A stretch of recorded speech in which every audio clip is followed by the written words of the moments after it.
grappling. It's the hardest session of the whole week. You get me? We out here. We don't get tired, motherfucker. We get hungry. Let it be known.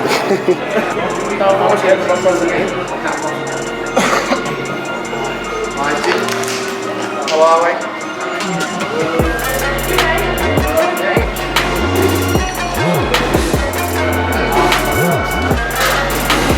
So you're going to look straight into the lens, alright? Yeah.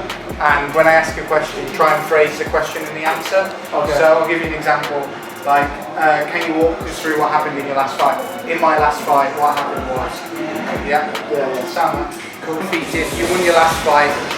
Now you're facing Shipman. You know, it's a fight that's been talked about for a year. Can you explain why it makes sense now, after he just got knocked out, like you said, against Costello Bastidas? This fight should have happened. It should have happened 2 years ago. So I'm not saying it makes sense now, because it made sense to me when I was 4-0.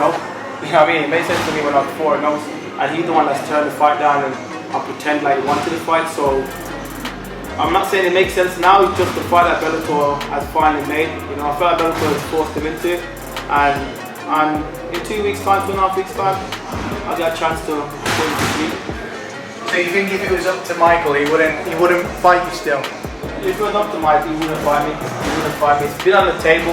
I've asked for this fight publicly. I've said to Bellator, I want this fight. You know, even when we was in Bama, I was 4-0. He was 11-1 or something, and I was still asking for the fight then, and he didn't want it. So he can pretend to everyone that he wants this fight and that, this and that, but in his heart of heart, he knows that he does not want that work.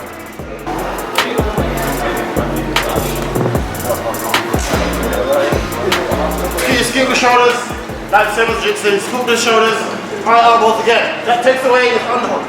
Let's try to rip on him again. Again. Yeah. Short underhook. Spread elbows. Wrist control from here. You look at the thing. Underhook. Yeah. I'm controlling the wrist. Controlling the head position. From there. I'm gonna duck under and trap this arm. Here, the trap. This arm, there you go. Yeah, skip to the side. Left. That's again. Pummel. Short underhook, flutter elbows, trap the wrist, head position. Yeah. From there, look, with the under, trap the arm, skip to the side where the arm is. Yeah. MMA, look right on his neck. Go.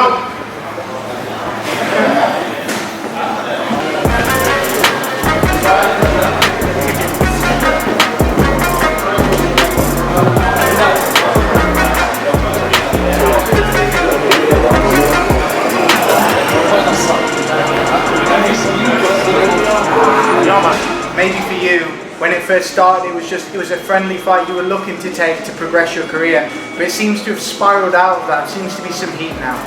It came from him messaging me. You know, like I said, he kept quiet in Bama, didn't say a word. As soon as he left Bama, he sent me a message saying he wants to have a fight in the gym.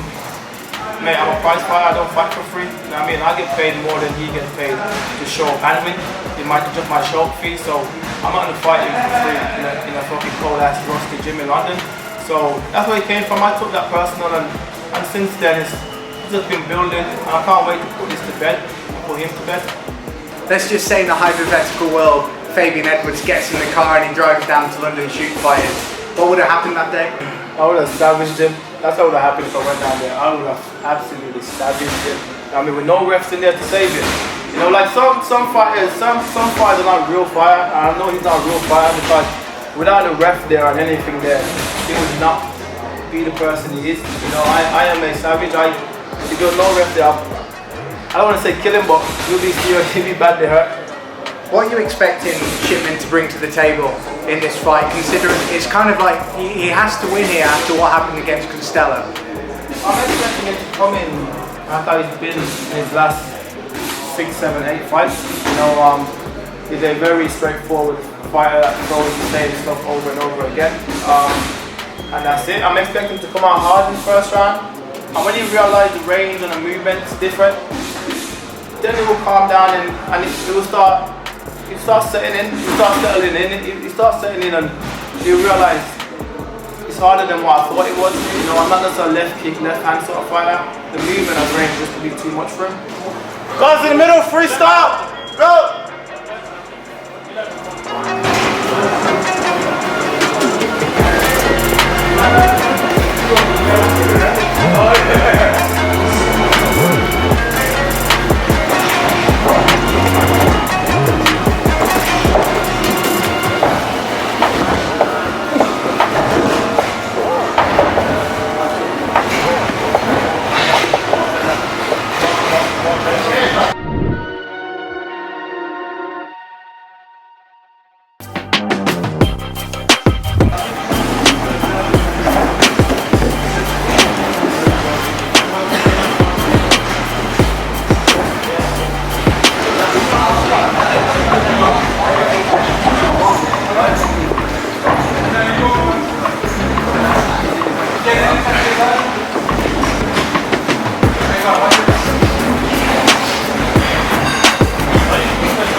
Saw the fight. Tell us what your genuine thoughts were when we saw it. Did you even think he would have lost that fight? I watched the fight and I wasn't really leaning on either side. You know what I mean? Actually, let me rewind. I was hoping for Shipman to win, so the fight would happen with him on a winning streak. You know, so I was hoping for him to win, but I didn't really see it going the way he was gonna go. I thought it might be a 3-round back and forth. Shipman gets tired after a round and a half anyway, so I thought Van Steenis would have won just by decision. Hurry up! Here, in the mat, hurry up! Shadow boxing, I say sprawl, you sprawl. Let's go! I say shoot. Ready? Let's go! Move around, hands up, combination. Let's go, motherfucker! Utilize fighting. Go!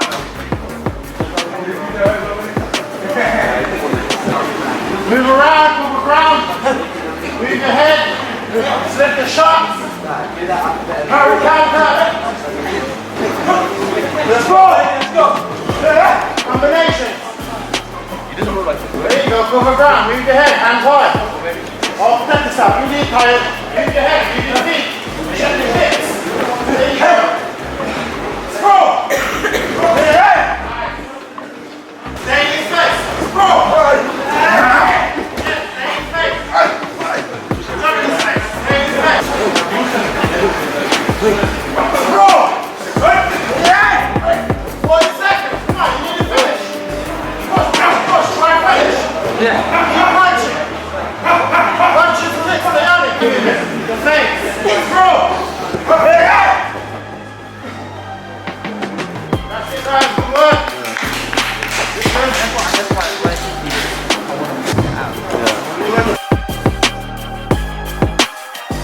So what was today's session and what was it like?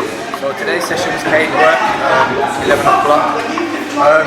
Won by Fabian Edwards, before welterweight in the world. He hasn't got a lot of skills, man. He's a very high level guy. You know when you start breaking down techniques and stuff like that, fucking hell, man, like you really realise he's a very high level wrestler. So we did 5 rounds, 2.5 minutes each. Body lock, seat position, single leg, double leg. Obviously the aim is to keep your opponent down on the floor. You can ground and hammer as well. Yeah, that was really good. At the end we did a 5-minute round, so we were tired. So we just do shadow boxing for 5 minutes. Every time Leon says sprawl, get back up, straight back up. So then you're teaching your body, when you're tired, you just got to keep working. If you're fatigued on the legs, you can barely move your legs, but you just got to cover up, sprawl, just head back up to your head. Yeah, it was really... Fighters, they have a very kind of gravitas about how they like to hold themselves, that, you know, we're the kings, we're the men, we're the champs, we're the big dogs around here. Do you think that Shipman walks around with that same attitude? I think so. I think Dan they're a bit deluded, you know. As far as goes for MMA and especially for UK MMA, our gym's running the scene, and anyone that looks at the game can see that, you know. We've got my brother Tom, myself, Aiden, A-Man, we got Jai, you know what I mean, he's on the verge of signing to the UFC. We got people down there, a lot of pros down there that signed by one of the major shows, and we've been with our win to loss ratio in the last year and a half. I can't remember the last time one of the pros have lost or thing, you know, so it's nonsense to think other gyms in the UK feel like they're leading the scene. One of your favourite sayings is the easy money talk. Yeah. Is Mike Shipman just another stop on the easy money talk?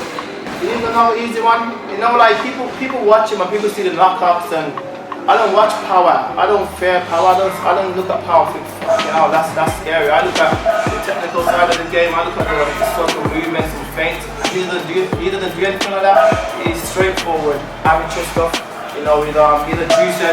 Everyone knows he's a juicer. You know, a whole Bellator been testing for this fight, and that's it. He's a juicer, and that's deluded because he knocked a few guys out.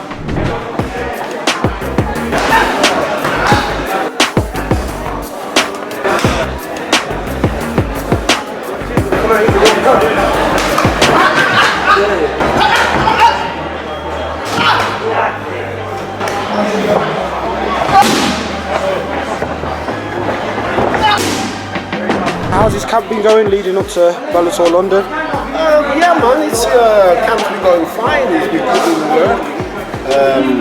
All the coaches are happy with his work and the preparation for the upcoming fight with Shipman. But yeah, Fabian, man, you ain't gonna get nothing less of him. He gives you 100% all the time. Yeah, so what's he been working on today then? In this session? Basically, he's done some drills, wrestling drills.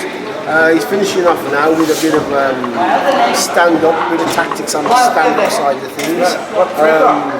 But yeah, everything's falling into place the way we expected it to go. And all I can say, Mr. Shipman's in for a rough night's work. Anything else you want to add? No, like you see, he's amongst a great team.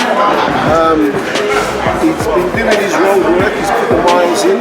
As I say, all the coaches, he's ticked all the boxes what need to be ticked in preparation for his fight. So yeah, he's put the hard work in, and on the night you're going to see dangerous Mr. Edwards once again. Do you think that's legitimate knockout power then? Or do you think it's just about who he's fought? The guys that he's fought, he's gone in there, juiced up IZ, you know what I mean, juiced IZ. And the guy who stood in front of him, there's one fight in London, the guy ran out with his hand down, and just made him punch him, got chin, you know what I mean? So the competition that he has fought have been low level. I looked at his record, I thought, you know what, let me look and see what brought him to 13-1 at the time. And once he was 10-1, he was fighting guy that was 1-1. You know what I mean? I would say, fuck, if Bellator tried to offer me a guy, and I was 10-1 in my career, and they try to offer me anything like that, I'm just saying, fuck, I'm crazy. You know what I mean? Even now, they even try to mention that Magic, like, what's his name? The same one from London Street Fighter. He's 4-0. I would not take a fight that's 4-0. I want challenges.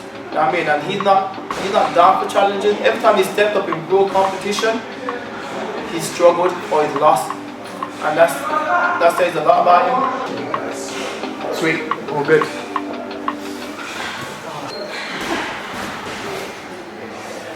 Stop taking juicy home.